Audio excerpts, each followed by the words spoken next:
হরে কৃষ্ণ। আজ 25শে অগ্রহায়ণ 1431 ও 11ই ডিসেম্বর 2024 বুধবার, একাদশী মোক্ষদা। এই একাদশী মোক্ষদার দিনে আমি শ্রীমদ্ ভাগবতম পাঠ করছি। আজ আমি পাঠ করছি শ্রীমদ্ ভাগবতমের তৃতীয় স্কন্ধ, ত্রয়োদশ অধ্যায়, শ্রী বরাহ দেবের আবির্ভাবের শ্লোক 1 থেকে 9। ওং নমো ভগবতে বাসুদেবায়। ওং নমো ভগবতে বাসুদেবায়। ওং নমো ভগবতে বাসুদেবায়। হরে কৃষ্ণ কৃষ্ণ কৃষ্ণ হরে হরে, হরে রাম রাম রাম হরে হরে। শ্লোক 1, ত্রয়োদশ অধ্যায়, শ্রী বরাহ দেবের আবির্ভাব। শ্রী শুক উবাচ, নিশম্য বাচং বদত মুনে পুণ্যতমাং নৃপ। হরে কৃষ্ণ। পুণ্যতমাং নৃপ। হরে কৃষ্ণ। শ্লোকটি আমি প্রথম থেকে আবার পাঠ করছি। নিশম্য বাচং বদত মুনে পুণ্যতমাং নৃপ, ভুয়ো প্রচ্ছ কৌরব্য বাসুদেব কথাদৃত।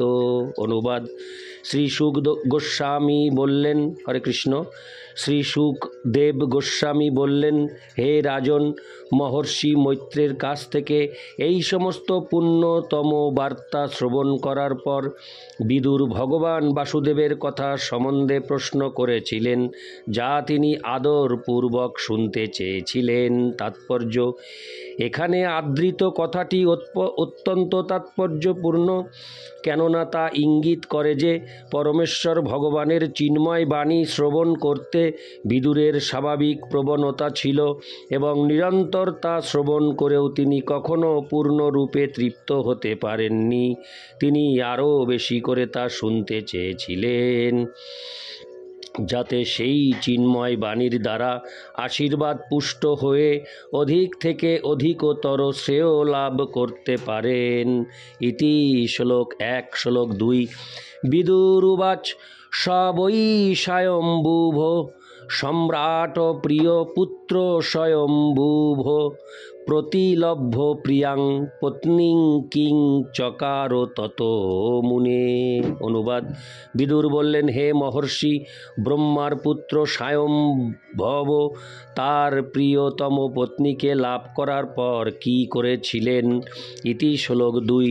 শ্লোক 3, চরিতং তস্য রাজর্ষেরাদিরাজস্য সত্যম ব্রহ্মি মে শ্রদ্ধদানায়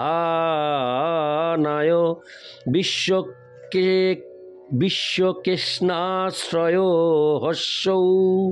অনুবাদ, হে সাধু শ্রেষ্ঠ, আদি রাজা, হরে কৃষ্ণ, আদি রাজ ও রাজেশ্বর মনু ছিলেন পরমেশ্বর ভগবান শ্রীহরির মহান ভক্ত এবং তাই তার উদাত্ত চরিত্র ও কার্যকলাপ শ্রবণযোগ্য। দয়া করে আপনি তা বর্ণনা করুন, আমি তা শুনতে অত্যন্ত উৎসুক। তাৎপর্য, শ্রীমদ্ ভাগবত পরমেশ্বর ভগবান ও তার শুদ্ধ ভক্তদের চিন্ময় বিষয়ে পূর্ণ। চিন্ময় জগতে পরমেশ্বর ভগবান ও তার শুদ্ধ ভক্তের গুণের মধ্যে কোনো পার্থক্য নেই। ভগবানের বিষয়ে শ্রবণ করা এবং তার শুদ্ধ ভক্তের চরিত্র ও কার্যকলাপের কথা শ্রবণ করাই একই ফল লাভ হয়, অর্থাৎ ভগবদ্ ভক্তির বিকাশ হয়। ইতি শ্লোক 3। শ্লোক 4, শ্রুতস্য পুংসাং সুচিরশ্রমস্য নম্বঞ্জসা সুরিভিরীড়িত হর্ত তত্ত্ব। হরে কৃষ্ণ।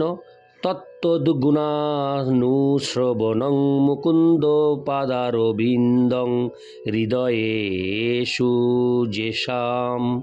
অনুবাদ, যারা সদ্গুরুর কাছ থেকে পরিশ্রমপূর্বক দীর্ঘকাল পর্যন্ত শ্রবণে প্রবৃত্ত তাদের শুদ্ধ ভক্তদের চরিত্র ও কার্যকলাপ সম্বন্ধে শুদ্ধ ভক্তদের মুখ থেকে শ্রবণ করা উচিত। শুদ্ধ ভক্তেরা নিরন্তর তাদের হৃদয়ে ভক্তদের মুক্তিদাতা পরমেশ্বর ভগবানের শ্রীপাদ পদ্মের ধ্যান করেন। তাৎপর্য: দিব্য বিদ্যার্থী হচ্ছেন তারা যারা সদ্গুরুর কাছ থেকে বেদসমূহ শ্রবণ করার দ্বারা কঠোর তপশ্চর্যা পালন করেন। তাদের কেবল পরমেশ্বর ভগবানের কার্যকলাপই শ্রবণ করা কর্তব্য নয়, যারা নিরন্তর তাদের হৃদয়ে ভগবানের শ্রীপাদ পদ্মের চিন্তা করেন, সেই ভগবত ভক্তদের চিন্ময় গুণাবলীর কথাও তাদের অবশ্যই শ্রবণ করতে হবে। ভগবানের শুদ্ধ ভক্তকে এক পলকের জন্যও ভগবানের শ্রীপাদ পদ্ম থেকে বিচ্ছিন্ন করা যায় না। ভগবান যে প্রতিটি জীবের হৃদয়ে সর্বদা বিরাজ করেন সেই সম্বন্ধে কোনো সন্দেহ নেই, কিন্তু মায়া শক্তির দ্বারা মোহাচ্ছন্ন হওয়ার ফলে তাদের সেই সম্বন্ধে কোনো জ্ঞানই নেই। ভগবত ভক্তেরা কিন্তু ভগবানের উপস্থিতি উপলব্ধি করেন এবং তাই তারা সর্বদাই তাদের হৃদয়ে পরমেশ্বর ভগবানের শ্রীপাদপদ্ম দর্শন করেন। এই প্রকার শুদ্ধ ভক্তেরা ভগবানেরই মতো মহিমান্বিত। প্রকৃতপক্ষে ভগবান নিজেই ঘোষণা করেছেন যে তার শুদ্ধ ভক্তেরা তার থেকেও অধিক পূজনীয়। ভগবত ভক্তের পূজা ভগবানের পূজার থেকেও অধিক উৎকৃষ্ট। তাই দিব্য বিদ্যার্থীদের কর্তব্য হচ্ছে শুদ্ধ ভক্তদের সম্বন্ধে শ্রবণ করা, যেভাবে তা ভগবানের অনুরূপ শুদ্ধ ভক্তগণ কর্তৃক বিশ্লেষিত হয়। কেননা নিজে শুদ্ধ ভক্ত না হলে পরমেশ্বর ভগবান অথবা তার শুদ্ধ ভক্তের সম্বন্ধে বিশ্লেষণ করা যায় না। ইতি শ্লোক 4। শ্লোক 5। শ্রী শুক উবাচ ইতি ব্রুবাণং বিদুরং বিনীতং সহস্র শীর্ষশ্চরণ প্রধানম প্রহৃষ্ট রোমা ভগবৎ কথায়াং প্রণীয়মান মুনিরভোশ্চষ্ট।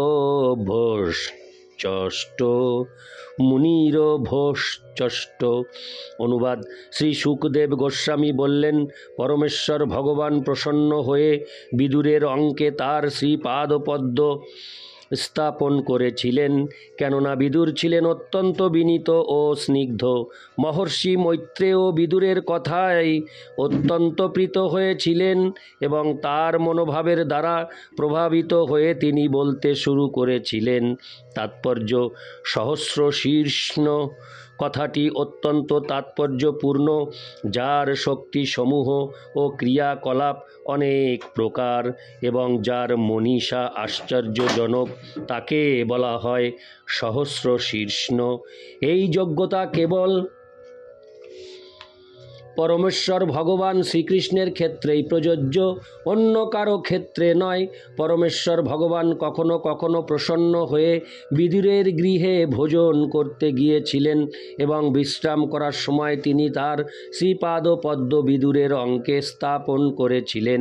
বিদুরের আশ্চর্যজনক সৌভাগ্যের কথা চিন্তা করে মৈত্রেয় অনুপ্রাণিত হয়েছিলেন। তখন তার দেহ রোমাঞ্চিত হয়েছিল এবং তিনি মহানন্দে পরমেশ্বর ভগবানের কথা বর্ণনা করতে শুরু করেছিলেন। ইতি শ্লোক 5। শ্লোক 6। মৈত্রেয় উবাচ যদা হরে কৃষ্ণ যদা সভার জয়া সার্ধং জাত স্বয়ম্ভুব মনু প্রাঞ্জলি প্রণতশ্চেদং বেদগর্ভমভাসত। অনুবাদ: মহর্ষি মৈত্রেয় বিদুরকে বললেন, মানব জাতির পিতা মনু তার পত্নী সহ আবির্ভূত হয়ে সমস্ত বৈদিক জ্ঞানের উৎস ব্রহ্মার প্রতি যুক্ত করে প্রণতি নিবেদন করার পর এইভাবে বলেছিলেন। ইতি শ্লোক 6। শ্লোক 7। তমেক সর্বভূতানাং জন্মকৃদ বৃত্তিদ পিতা তথাপি ন প্রজানাং তে শুশ্রূষা কেন বা ভবেৎ। অনুবাদ: আপনি সমস্ত জীবের পিতা এবং তাদের জীবিকা নির্বাহের উৎস, কেননা তারা সকলে আপনার থেকে উৎপন্ন হয়েছে।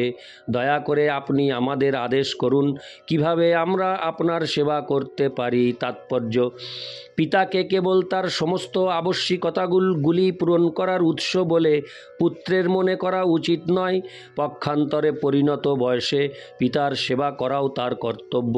ব্রহ্মার সময় থেকে শুরু করে সেইটি হচ্ছে সৃষ্টির নিয়ম। পিতার কর্তব্য হচ্ছে পুত্রকে বড় হওয়া পর্যন্ত লালন পালন করা, এবং পুত্র যখন প্রাপ্তবয়স্ক হয় তখন তার কর্তব্য হচ্ছে পিতার সেবা করা। ইতি শ্লোক 7। শ্লোক 8: তদ্দিদেহি নমস্তুভ্যং কর্মসিদ্ধাত্ম শক্তিষু যৎকৃতেহ যশো বিশ্বগোমূত্র চ ভবেদ গতি। অনুবাদ: হে পূজনীয়, আপনি আমাদের কর্মক্ষমতা অনুসারে কর্তব্য সম্পাদন করার নির্দেশ দান করুন, যাতে আমরা তা অনুসরণ করে ইহলোকে যশলাভ করতে পারি এবং পরলোকে সদ্গতি প্রাপ্ত হতে পারি। তাৎপর্য: ব্রহ্মা সরাসরিভাবে পরমেশ্বর ভগবানের কাছ থেকে বৈদিক জ্ঞান লাভ করেছেন, এবং ব্রহ্মার শিষ্য পরম্পরায় যিনি তার উপর ন্যস্ত কর্তব্য সম্পাদন করেন তিনি অবশ্যই ইহলোকে যশ লাভ করবেন এবং পরলোকে মুক্তি লাভ করবেন।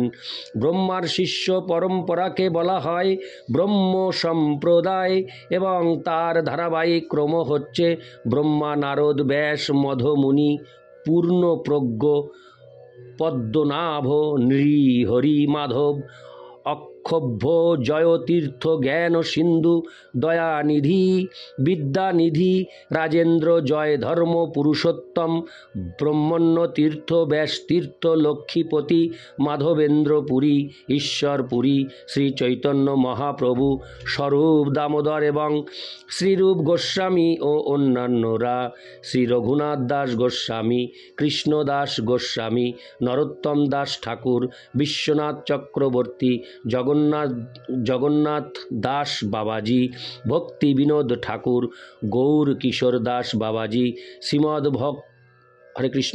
শ্রীমদ্ ভক্তি সিদ্ধান্ত সরস্বতী, শিল ভক্তি বেদান্ত স্বামী। ব্রহ্মার এই শিষ্য পরম্পরা চিন্ময়, কিন্তু মনুর বংশ পরম্পরা লৌকিক, তবে উভয়েই কৃষ্ণ ভাবনার একই লক্ষ্যের প্রতি প্রগতিশীল। ইতি শ্লোক 8। শ্লোক 9: ব্রহ্মবাচ: প্রীতস্তুভ্যোমহং তাত স্বস্তি স্তাদাঙ্ক্ষিতীশ্বর জন্নির্বালিকেন হৃদা সাদি মেত্তাত্ম নার্পিতম।